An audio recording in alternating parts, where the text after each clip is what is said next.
Hébreux chapitre 11, verset 1. Or, la foi est une ferme assurance des choses qu'on espère, la démonstration de celles qu'on ne voit pas. Pour l'avoir possédé, les anciens ont obtenu un témoignage favorable. C'est par la foi que nous reconnaissons que le monde a été formé par la parole de Dieu. En sorte que ce qu'on voit n'a pas été fait de choses visibles.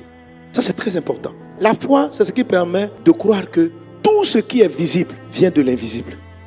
La foi, là, ce n'est pas quelque chose de trop mystérieux. C'est juste que quand je veux matérialiser une chose, je dois la visualiser. Un architecte, tout ce qui est création, innovation, est d'abord forgé dans l'imagination. La foi commence par votre imaginaire. Si vous ne faites pas travailler votre imagination, vous n'avez pas la foi. La foi commence par l'invisible. La chaise là, pour qu'elle soit dessinée, un designer produit, s'est assis et puis il a rêvé quelque chose. Et puis il a essayé de pondre son dessin et on est allé jusqu'à l'exécution. Un architecte pour construire un immeuble, il est couché et puis il laisse son esprit aller se balader. Tout créateur de grands films a laissé l'invisible. Pourquoi tu as créé la pensée? On nous a raconté un témoignage ici. Dieu dit à un homme, il dit, tu vas aller aux États-Unis, mais sans passeport, sans visa et sans billet.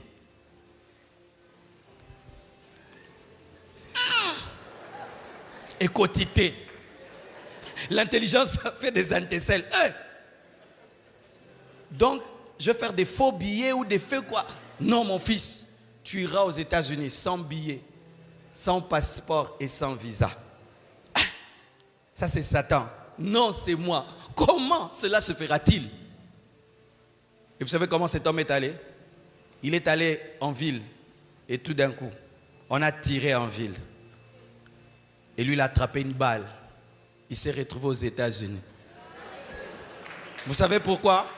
Parce qu'on a rapatrié tous les Américains. Et comme lui était tombé parmi les Américains, on l'a mis dans l'avion, on l'a amené aux États-Unis. Quand il s'est réveillé, Dieu parle, toi crois comme un enfant. Dieu parle, toi crois comme un enfant. Crois comme un enfant. Dieu veut que tu aies cette foi pleine et entière. Dieu veut que ce qu'il t'a promis, tu le vois, tu le touches, tu le goûtes, tu le manges. Que tu puisses toucher au miracle de Dieu dans ta vie. Je prie cela dans le nom du Seigneur Jésus-Christ.